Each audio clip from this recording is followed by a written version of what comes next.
یا جو قصیدہ ہوتا ہے اس کا مطلع کا دونوں مصرع ہم ردیف اور ہم قافیہ ہوتا ہے، اور باقی اشعار جو ہوتے ہیں اس کا ثانی مصرع ہم ردیف اور ہم قافیہ ہوتا ہے۔ اگر ہم ردیف نہیں بھی ہو تو قصیدہ لکھا جا سکتا ہے، لیکن عموماً ہم ردیف اور ہم قافیہ ہوتا ہے۔ اب ہے قصیدہ لفظ جو ہے یہ عربی لفظ ہے اور اس کے معنی ہوتے ہیں گاڑھا مغز۔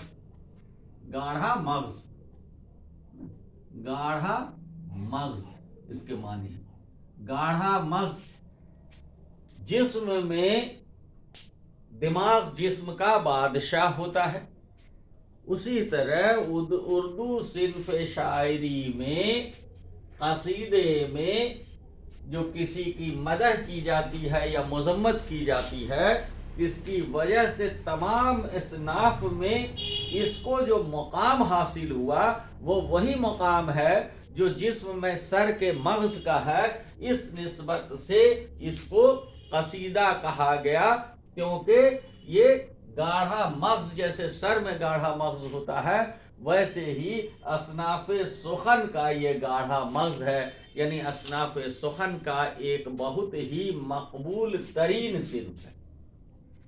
اصناف سخن کا ایک بہت ہی مقبول ترین صنف ہے جس میں کسی کی تعریف یا کسی کی شکایت کی جاتی ہے۔ اب ہے، میں نے پہلے بھی کہا کہ حیت کے اعتبار سے یہ غزل سے ملتی جلتی ہے، یعنی غزل میں جو باتیں ہوتی ہے وہی بات اس میں بھی ہوتی ہے۔ انسانی جسم میں غزل کا، انسانی جسم میں مغز کا جو مقام حاصل ہوتا ہے، اردو صنف شاعری میں قصیدہ کا وہی مقام حاصل ہے قصیدہ کو، اس لیے قصیدہ گاڑھا مغز یعنی قصیدہ کہلاتا ہے۔ قصیدہ عربی لفظ ہے، عربی لفظ قصیدہ کے معنی ہوتے ہیں گاڑھا مغز، اور اس کو قصیدہ اسی لیے کہا جاتا ہے کہ یہ انسانی جسم مغز کا جو مقام ہے اردو صنف سخن میں وہی مقام قصیدہ کا ہے۔ اصل میں عرب میں بادشاہت سلاطین کے زمانے میں قصیدے لکھا کرتے تھے، درباری شاعر جو ہوا کرتے تھے وہ قصیدے لکھا کرتے تھے اور انعام و اکرام سے ان کو نوازا جاتا تھا۔ بعد میں یہ عربی سے فارسی میں داخل ہوئی اور فارسی سے ہوتے ہوئے پھر اردو میں قصیدہ کا روایت شروع ہوا، لیکن سلاطین کا زمانہ جب ختم ہو گیا، نوابوں کا زمانہ ختم ہو گیا، امیر امرا کا زمانہ جب ختم ہو گیا تو قصیدے کی روایت بھی ختم ہوتی چلی گئی۔ اب اس کی اہمیت بہت زیادہ نہیں ہے۔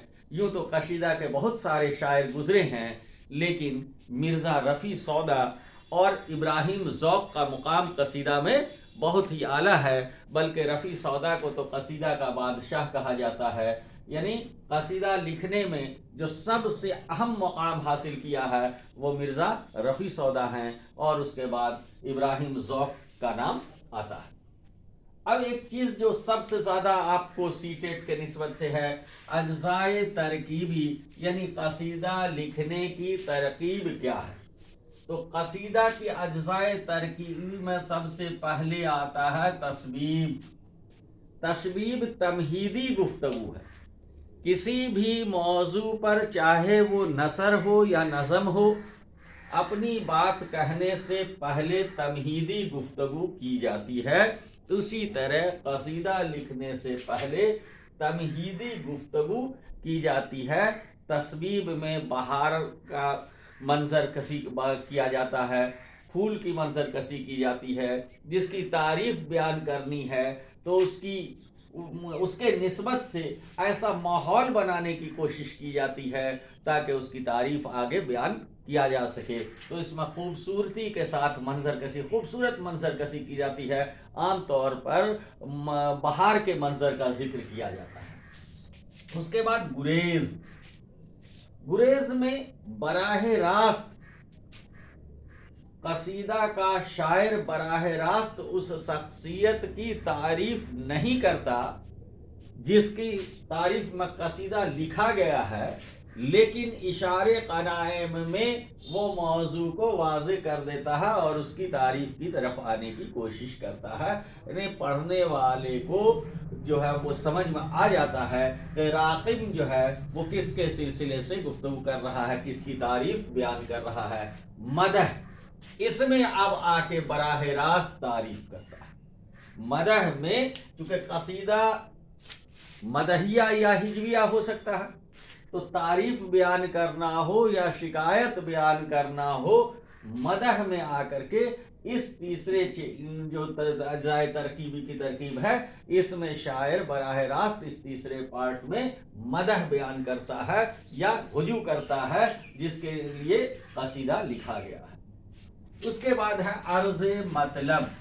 عرض مطلب میں شاعر اپنا مدعا بیان کرتا ہے.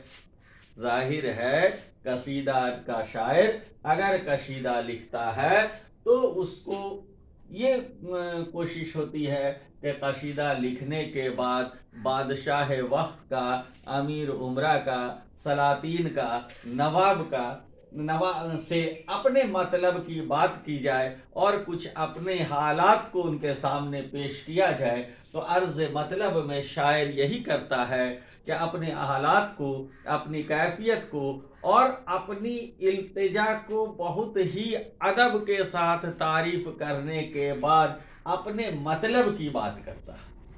اور اس کے بعد آخری کڑی ہے دعا.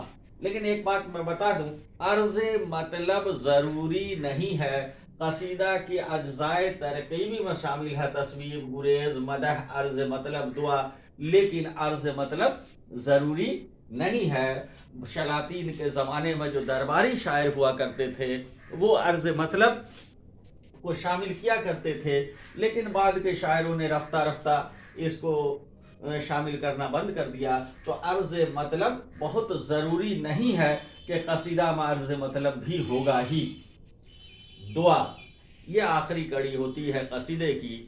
قصیدہ میں شاعر جس شخص کے لیے قصیدہ لکھتا ہے اس کے حق میں دعا کرتا ہے اور پروردگار سے طلب کرتا ہے کہ یا اللہ اس کے حیات و خدمات کو قبول کر اور اس کو اعلیٰ درجات بلند کر. تو قصیدہ لفظ قصد سے بنا ہے. قصیدہ ارادتاً لکھی گئی نظم ہوتی ہے جو کسی کے ہجو یا مدح میں لکھی جاتی ہے. اگر مدح میں لکھی گئی تو مدحیہ, ہجو میں لکھی گئی تو ہجویہ. یہ یاد رکھنا ہے. قصیدہ غزل کی طرح ہوتا ہے اور قصیدے کے تصویب سے ہی غزل کی ابتدا ہوئی ہے, جس میں بہار کا ذکر, حسن کا ذکر, پھولوں کی خوبصورتی کا ذکر کیا جاتا تھا. اسی سے معشوق کا ذکر شروع ہوا اور غزل کی ابتدا ہوئی. تو غزل کی ابتدا جو ہوئی ہے وہ قصیدہ کے لفظ تشبیب سے ہی ہوئی ہے. تو غزل کے جیسا ہی اسم کا پہلا شعر مطلع ہوتا ہے, غزل کے جیسے ہی قصیدے میں بھی یہ شرط ہے کہ کم از کم 5 اشعار ہونے چاہیے. زائد کی اس میں بھی کوئی قائد نہیں ہے. مطلع کا جو شعر ہوتا ہے وہ دونوں مصرع ہم ردیف اور ہم قافیہ ہوتا ہے نا, اور دیگر اشعار جو ہوتے ہیں اس کا ثانی مصرع ہم ردیف اور ہم قافیہ ہوتا ہے.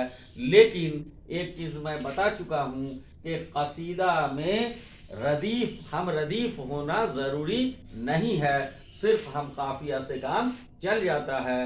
مرزا رفیع سودا اور مرزا ابراہیم ذوق قصیدے کے سب سے اہم شاعر ہیں.